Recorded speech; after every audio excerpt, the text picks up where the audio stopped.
Hey, thank you for joining us, and we have a lot of exciting matches to go over today. In case you missed the Champions League matches and the league matches over the weekend and week, no worries. We're going to cover them. We're going to give you the results, and we're going to talk about some of the games. A lot of good matches that have happened, and let's get right into it.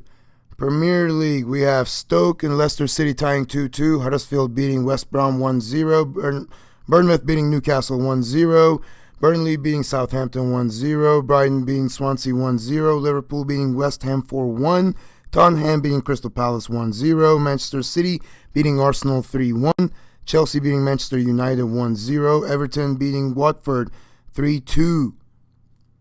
Wow. And Man City's in first place with 31 points. Manchester United in second place with 23 points. Tottenham in third place with 23 points. Chelsea in fourth place with 22 points. Liverpool in fifth place with 19. Crazy games this weekend. And if you're a Man City fan, I bet you're pretty excited because Man City have put a beautiful gap between them and Manchester United.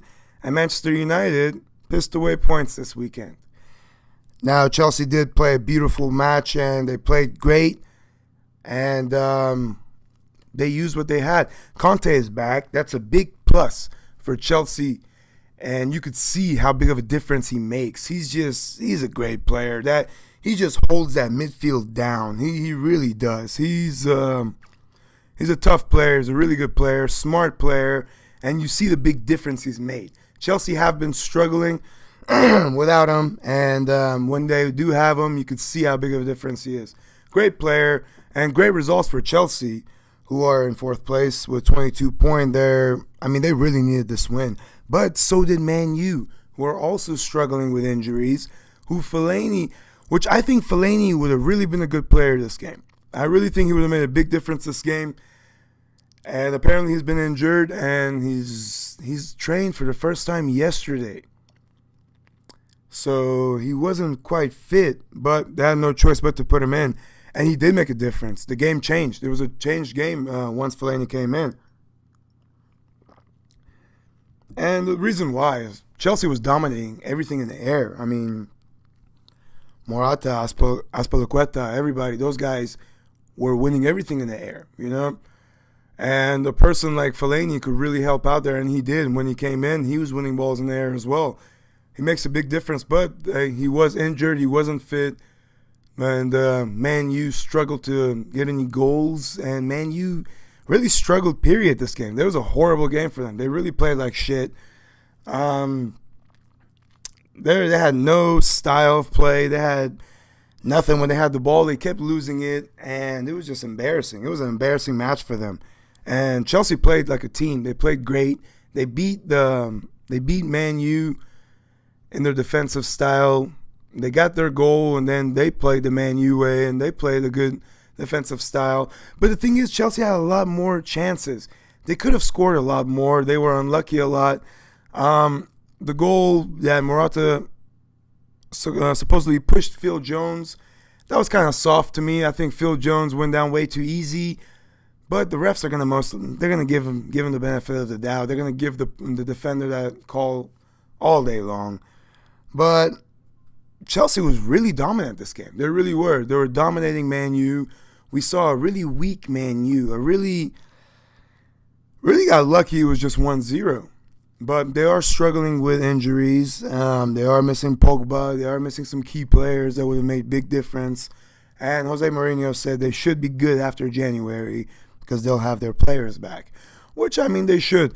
But that's the thing with playing that defensive style football is you won't score that many goals, and you're holding back players that you have that are talented enough to score a lot of goals. I think Lukaku is being misused. Martial is being misused. This is the results you get. Sometimes you might be the one that gets that one goal and then holds them off and win 1-0, but sometimes you won't. And if you're competing against a team like Man City, who are just on fire, just flying through teams, and they have so much firepower, and they're just scoring goals left and right. So it's tough when you're playing that system. You won't win against a team like Man City because Man City's scoring a lot of goals. Their defense does need some work though, but they're scoring a lot of goals. Their goal scorers are all on point. They're all scoring goals, and that's what you want to see from your team. And that's what's making them so exciting. And they have the best Premier League start ever. So, I mean, obviously they're doing it right. But they have the players for it. They do have the players for it. Man U does not have the players for that. Manchester City does have the players. Aguero, Jesus, Sterling, Silva, De Bruyne. These guys are a serious threat. They mean business, and they show it. They really do show it every game. They've been dominating every game. I mean, they've been winning every game. Now, Arsenal did get unfortunate with some of those calls, unlucky on a lot of those plays. But I mean, like the offside goal that he was offsides. But you don't stop. The players shouldn't stop. The players should never stop and watch what's going to happen and all raise their hands and just stop the game. You're not referees. You play to the whistle. That's something you're taught as a child growing up. Play to the whistle. Play the whistle. And they did not. They're looking all at the linesman. Gabriel Jesus was just sitting there by himself in the middle. David Silva took it in, gave him a nice ball, and just tapped it in. Easy finish inside the 6-yard line. And it's really stupid for players of that magnitude. We're talking about professional players here, for God's sakes. And they're all stopped looking at the referee. Like, play the game. That's ridiculous. This is what you've learned ever since you were a child. I grew up learning, play the whistle. Don't stop. You play the whistle. Just common sense. But something that the Arsenal does not have this year, apparently, and have not had for a few years. And it showed. Man City kept playing, and they won. They got that goal. They won 3-1. Dominating performance. I mean, they're a tough team, man. They really are. They mean business, and they're flying with the title this year. I don't think anyone's gonna catch them. I don't think they're gonna really slip points. I think Man U will continue to slip points, but not Man City. Even if they lose here and there, they're gonna keep winning a lot of games that are gonna count, and they're gonna win them the trophy. It's just too far. 8 points already, and they're looking fantastic. Everyone's in form. Everyone's playing well. They're all doing their job. They could use some defensive reinforcements, but again, the attackers are doing good enough to get the job done. Tottenham, again, won the game, and great for them. Important 3 points, which puts them tied with Manchester United. Now, in my opinion, I thought at the beginning that it's going to be Manchester City, Tottenham, Man U, Chelsea, Arsenal, and Liverpool. But who knows? That's what my opinion was at the beginning. That's what I thought was going to happen, and that's what I still think will happen. I think Man U will continue to slip points, and I think Tottenham will continue to get threes. And it will put them in front of Man U. But I do believe that Man U will be in the top 4 this year, and they're going to be in the Champions League next year. So I guess that's a step up for how the run they've had in the past few years. But still, for a team like Manchester United, to spend that much money as they are, you expect them to be right there. Man City has spent a lot of money as well, but look at them. Winning every game. 3 points all day. So it's good for them. They're showing it. Man U, they're playing too careful, too defensive-minded, and that's very risky because you can tie and lose games by 1 goal easily when you're playing that style. So, but that's that, and Tottenham did look good, and they continue their dominance. They're a good team this year and last year. I mean, for a few years now, Tottenham have been really tough, and they continue their good form. I mean, they're a tough team. The coach is great. The team loves the football they're playing. They're really enjoying it. So that's good. That's really good to see, and it's really exciting. I loved it this weekend. A lot of great matches. All the matches. If you missed the results, we will have them posted on our social media. So keep an eye out for that. And that's that in the Premier League. Let's get into some La Liga talk. Let's see. We've had Valencia beating Leganes 3-0. Atletico Madrid beating Deportivo 1-0. Alaves beating Espanyol 1-0. Barcelona beating Sevilla 2-1. Girona tying Levante 1-1. Celta Vigo beating Athletic Club 3-1. Real Sociedad beating Eibar 3-1. Villarreal beating Malaga 2-0. And Real Madrid beating Las Palmas 3-0. And in the table, we have Barcelona in first place with 31. Valencia in second place with 27. Real Madrid in third with 23. Atletico Madrid in fourth with 23. Villarreal in fifth with 20. Great matches as well. And really tight. Valencia continuing to keep that pressure. Fantastic win again this weekend. And you can just see that they mean business. They really want to challenge for that title. They were hoping Barcelona would slip against Valencia, and they almost did. Valencia, that was a tough match. It really was a tough match for Barcelona, and they really had to fight for those 3 points, and they did. Suarez again continues his non-scoring form, but he did play well this game. He didn't play bad this game. He was a threat this game, but still no goals. And I cannot remember the last time Suarez had a run this poor. Again, I think it's a mental thing, and I hope he gets it together. But he is struggling now, and it shows. But we'll see. Again, they got the important 3 points against a tough Sevilla team. And, man, they really were tough, especially defensively. They were really keeping Messi,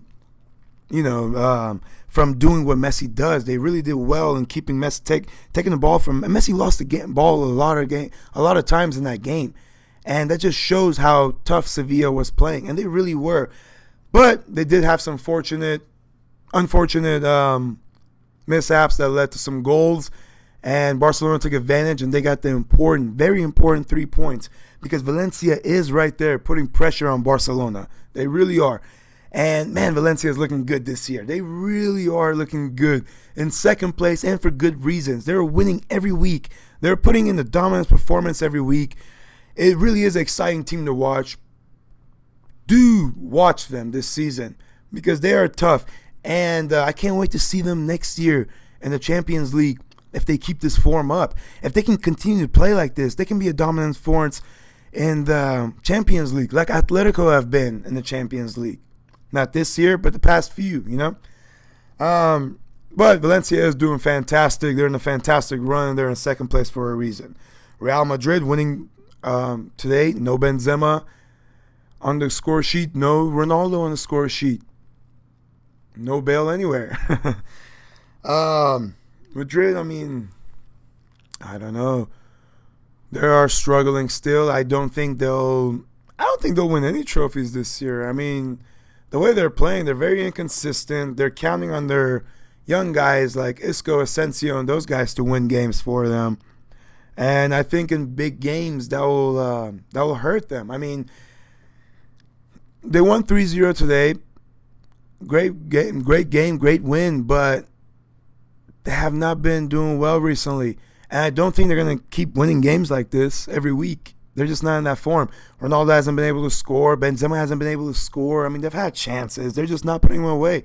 And when you have your 2 top players, your top goal scorers, not scoring, I think Ronaldo hasn't scored in like 175 days at home. So that's a horrible thing to hear if you're a Madrid fan. And it's just, Zidane said it's the poor form that they run into here and there, and same thing happened to him last year, but it wasn't this bad. I don't think it was this bad last year at all. I don't know. They're just in a horrible run, and I don't see them getting better either. I don't think they're going to win any trophies this year, and I think that there are going to be some serious changes made this summer. There needs to be, because I don't see them doing any better next year as well.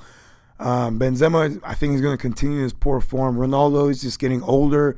And yes, he's a great player, but at the age he is, you start going down and it's starting to show. And I don't see it getting better within years because he's old. Come on, he's getting old. So I really do think they need to make some changes this summer to try to keep up in the Champions League and in La Liga. I mean, Barcelona are in great position right now. They are 7 points away, or 8 points from Madrid. But Valencia is right behind them. But yeah, Madrid really need to address their problems. They need to fix things. And there are rumors that Ronaldo is very unhappy with Bale, and he wants Bale out of the team. And there are even rumors that said Ronaldo is pushing his own exit if Bale doesn't leave. So he's threatening Madrid to leave if Bale doesn't, which is understandable. Bale is very inconsistent. He's always injured. That's never a good thing. He's no help when you're injured most of the season, and you need your top 3 players that are the big BBC, the dangerous BBC up there. But they're overrated, I believe, and they're not anywhere as powerful as people make them to be. But, who knows? They might make a comeback, and I might be completely wrong. But I think Barcelona will take this season, this league, and I think they're in great form at the moment, especially in La Liga. So yeah, Atletico Madrid trying to keep in there as well. They're not consistent enough. They're just not. And they really do struggle a lot in La Liga, and it shows. And in Serie A, we have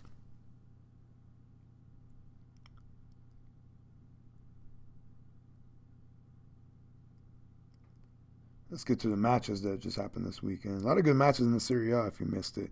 The Serie A is really getting back on track again. For the past couple of years, they were a little iffy, but they are getting good again. They are getting exciting again. The goals are coming. The tough teams that should be winning should be up there in the top 4 are in there. And we have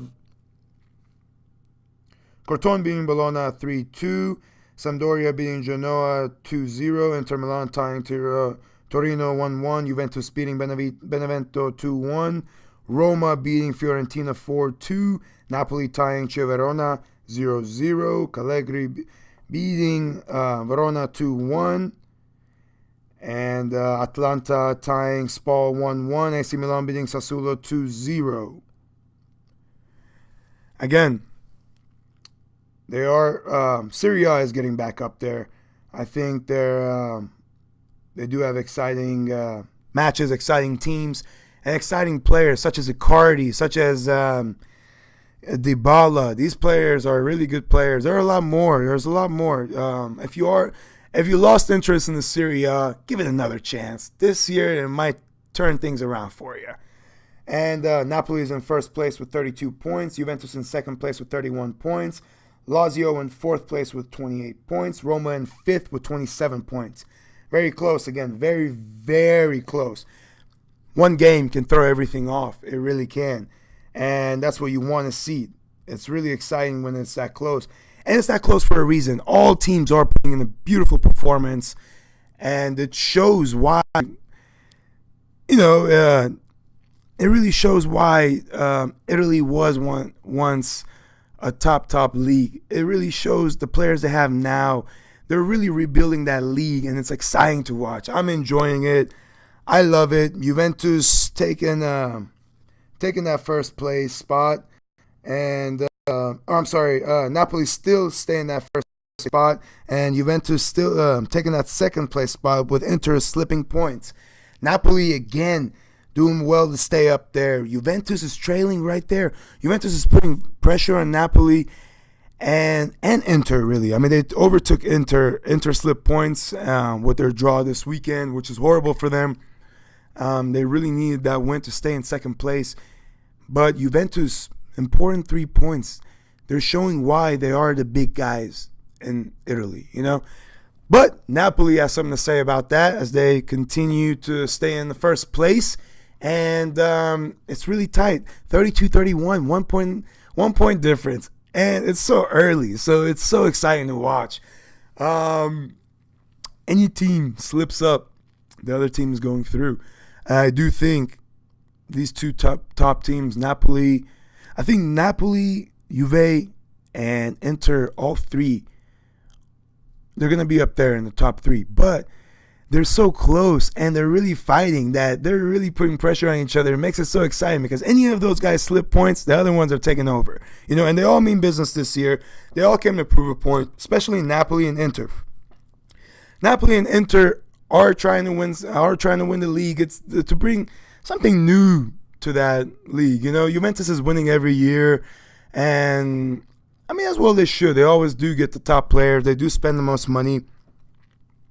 But this year, Napoli is playing brilliant. They really are. They're playing brilliant. And it shows. They're in first place. They continue being in first place, but they really need to watch their back. Juve is coming right back, and Inter is right there as well. So, great to watch. Don't miss Serie A this season. It really is. It's a whole new season from where it's been the past 3, 4, 5 years,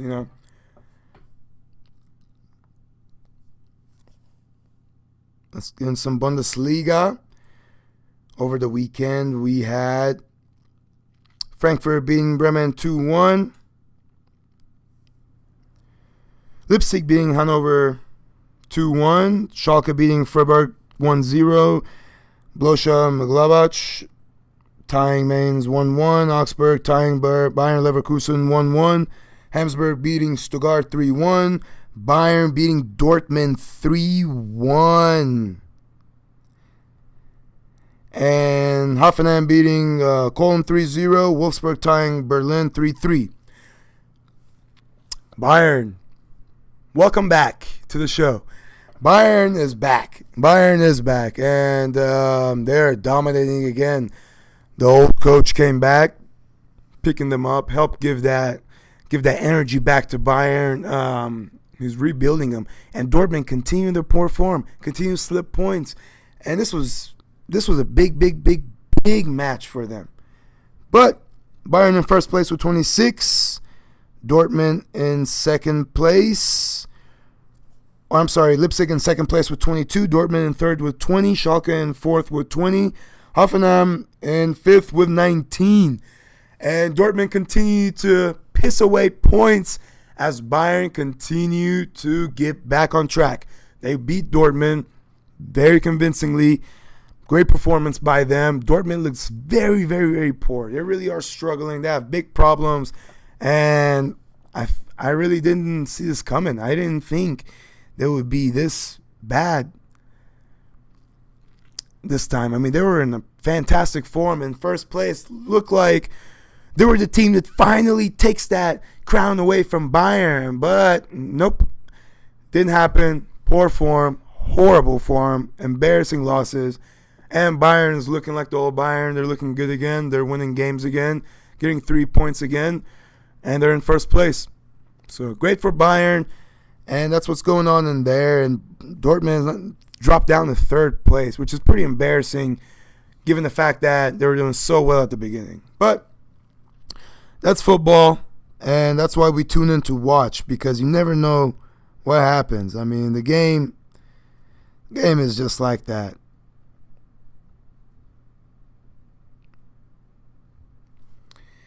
All right, but that's pretty much it for Bundesliga. Bayern is back on track in first place, dominating again.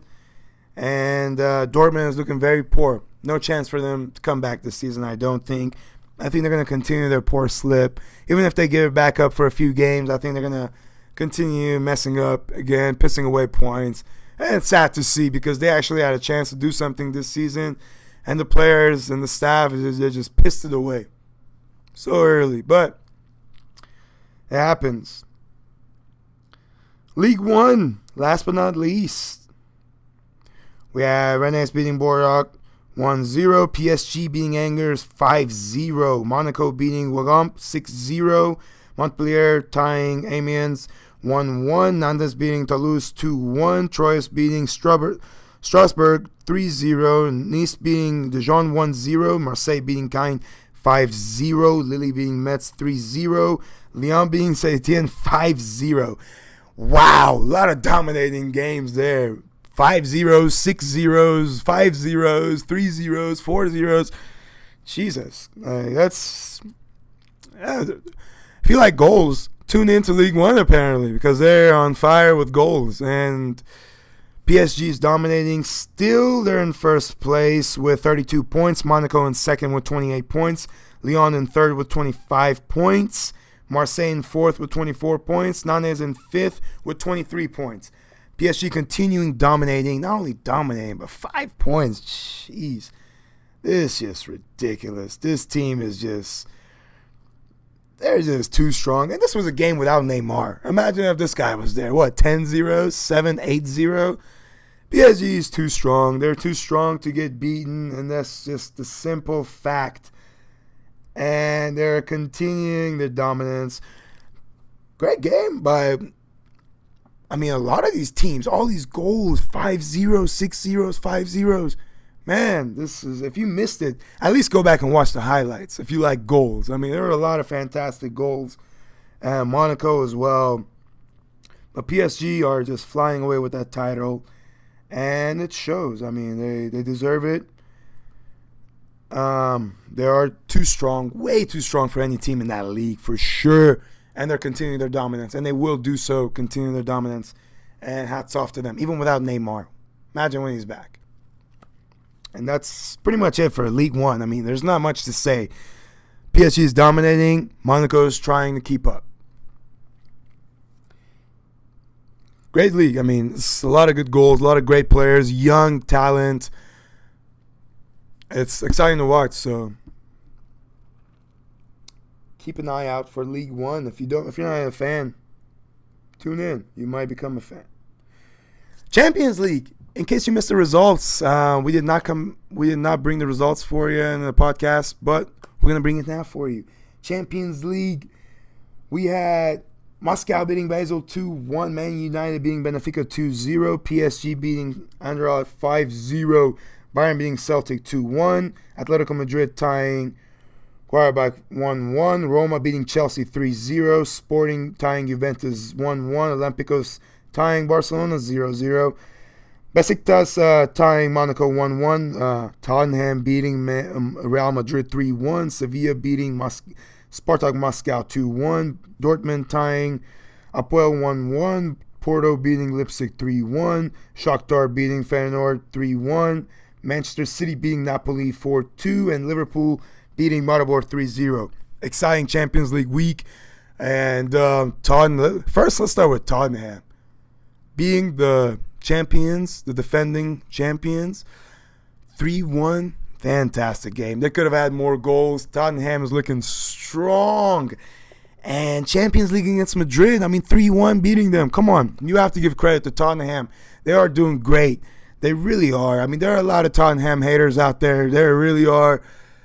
But you can't hate on what they're doing. Yes, they might be a little bit too dependent on Harry Kane, but who cares? They're winning games. Look at where they are. Look how they're beating these teams. And Dele Alli is doing fantastic as well. They just had a fantastic performance against Madrid.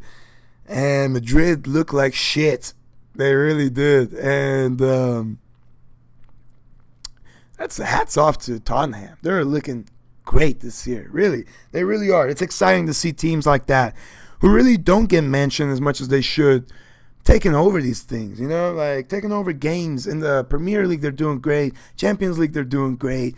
For God's sakes, they tied Real Madrid in Spain 1-1. Then they come back home and beat the living, they just destroy them there. They really did, and well-deserved win for them. And Man U, they played well. They had same game plan. They got 2 goals though, and they won again. And PSG just dominating. It's just sad. They really are dominating.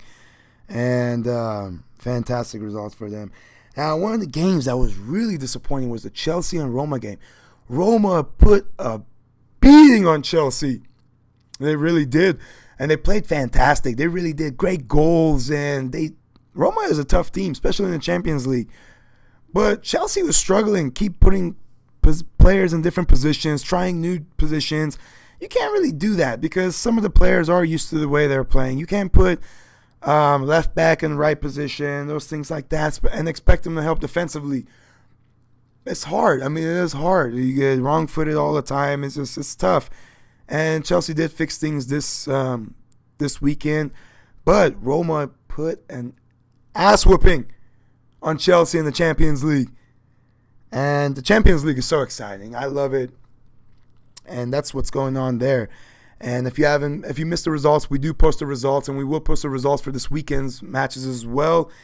Let's get into our Dive of the Week segment. The Dive of the Week goes to the best player, Cristiano Ronaldo.